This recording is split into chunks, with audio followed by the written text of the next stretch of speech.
তো আজি মাৰ্চ মাহৰ 23 তাৰিখ 2021 সদৌ BTD গাঁওবুঢ়া সন্থাৰ কেন্দ্ৰীয় কাৰ্যালয় উপস্থিত হ'ব পৰা সকলোকে মিডিয়া পাৰ্চন আৰু সকলোকে মই ধন্যবাদ জ্ঞাপন কৰিছোঁ।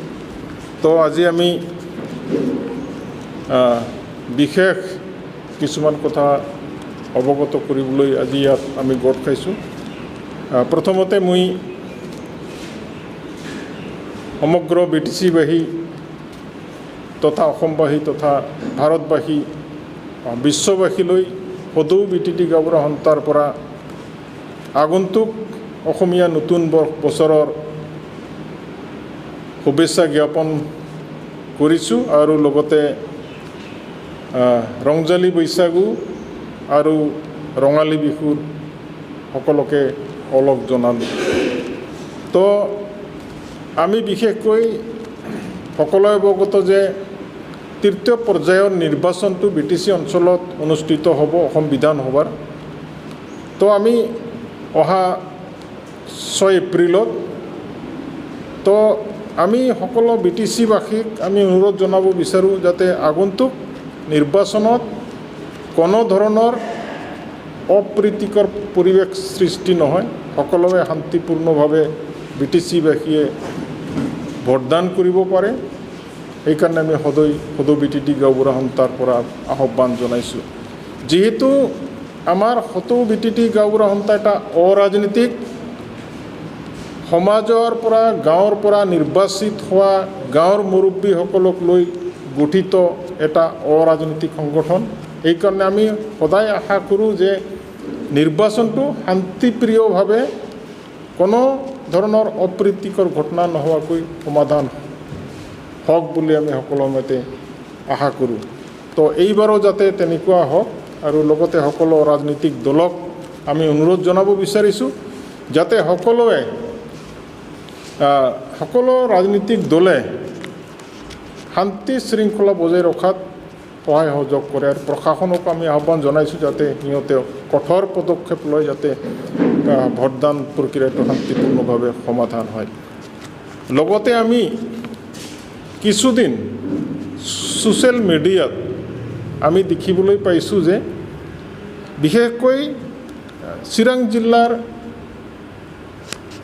অন্তৰ্গত নিচিমা সমষ্টিৰ অগুৰি আৰু নাঙলভাঙাৰ BCDCৰ অন্তৰ্গত কিছুমান UPPLৰ কৰ্মীসকলে UPPLৰ গাঁওবুঢ়া গঠন কৰিবলৈ আৰম্ভ কৰিছে বুলি আমি ছ'চিয়েল মিডিয়াৰ যোগে গম পাইছোঁ।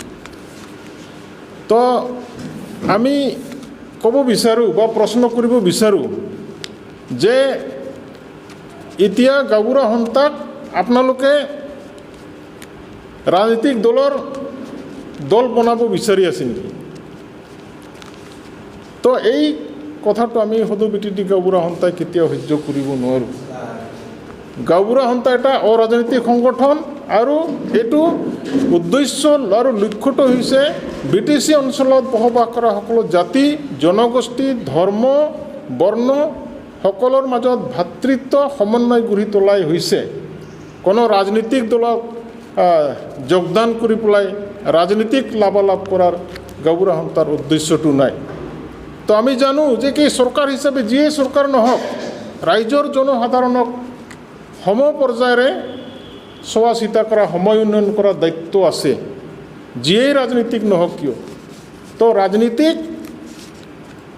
ৰাজনীতিকক লৈ পেলাই আমাৰ গাঁও অঞ্চলত তথা সমাজত বিভাজন কৰাটো আমি কেতিয়াও সহ্য কৰিব নোৱাৰোঁ। আমি যিটো চাইছোঁ যে UPPLক লৈ পেলাই গাঁওবুঢ়া গঠন কৰাটো এইটো আমি চিন্তাজনক বিষয় না। তো ৰাজনৈতিক দলটো আহি থাকিব গৈ থাকিব আৰু গাঁওবুঢ়া সন্থাটো চিৰস্থায়ী আৰু সকলো সময়তে থাকিব। তো আমি এনেকুৱা কাৰ্যক গৰিহণা দিওঁ আৰু ভৱিষ্যতত তেনেকুৱা কাৰ্যৰ পৰা যাতে বিৰত থাকে আৰু গাঁওবুঢ়া সন্থাৰ তেনেকৈ এটা বদনাম বা কলংক যাতে আমাৰ ওপৰত সানি নেদে সেইকাৰণে আমি সিহঁতক তেনেকুৱা কাৰ্যৰ পৰা বিৰত থাকিবলৈ অনুৰোধ জনাইছোঁ। আৰু শেষত মই সদৌ বিটিডি গাঁওবুঢ়া সন্থাৰ হৈ পেলাই আহ্বান জনাব বিচাৰোঁ যে আগন্তুক নিৰ্বাচনত সদৌ বিটিডি গাঁওবুঢ়া সন্থাৰ কেন্দ্ৰীয় কমিটিৰ সদস্যসকলক, জিলা কমিটিৰ সদস্যসকলক, আঞ্চলিক কমিটিৰ সদস্যসকলক, প্ৰাইমাৰী কমিটি আৰু গাঁৱৰ গাঁওবুঢ়াসকলক যাতে প্ৰশাসনক সহায় সহযোগ কৰি যাতে 6 তাৰিখত যিটো তৃতীয় পৰ্যায়ৰ নিৰ্বাচন অসম বিধানসভাৰ নিৰ্বাচন অনুষ্ঠিত হ'ব তাতে সহায় সহযোগ কৰি শান্তিপূৰ্ণভাৱে যাতে কেনেকৈ সমাধান কৰিব পাৰে সেইটো সকলো গাঁওবুঢ়াসকলে দায়িত্ব লৈ পেলাই যাতে শান্তিপ্ৰিয়ভাৱে ভোটদান কৰাৰ কাৰণে জনসাধাৰণক আহ্বান জনাই যাতে নিজৰ পচন্দৰ কেণ্ডিডেটটো বাছি ল'ব পাৰে। মই শেষত মই সদৌ বিটিডি গাঁওবুঢ়া সন্থাৰ কেন্দ্ৰীয় কমিটি হৈ পেলাই নিৰ্দেশ দিব বিচাৰোঁ যে জিলা কমিটি, কেন্দ্ৰীয় কমিটি, জিলা কমিটি, আঞ্চলিক কমিটি আৰু প্ৰাইমাৰী কমিটি আৰু গাঁৱৰ গাঁওবুঢ়াসকলক আমি কেন্দ্ৰীয় কমিটিৰ ফালৰ পৰা নিৰ্দেশ দিব বিচাৰোঁ যে আগন্তুক 6 তাৰিখত যিটো নিৰ্বাচন হ'ব সেই নিৰ্বাচনত সকলো গাঁওবুঢ়াসকলে 4খন জিলা ওদালগুৰি, বাক্সা, চিৰাং আৰু কোকৰাঝাৰৰ সমস্ত গাঁওবুঢ়াসকলে নিৰপেক্ষ ভূমিকা পালন কৰি পেলাই যাতে শান্তিপূৰ্ণ পৰিৱেশ ৰক্ষা কৰি যাতে শান্তিপূৰ্ণভাৱে ভোটদান অনুষ্ঠিত কৰিব পাৰে তাৰ বাবে সহায় সহযোগ কৰিবলৈ মই সকলোকে অনুৰোধ জনাইছোঁ। ধন্যবাদ।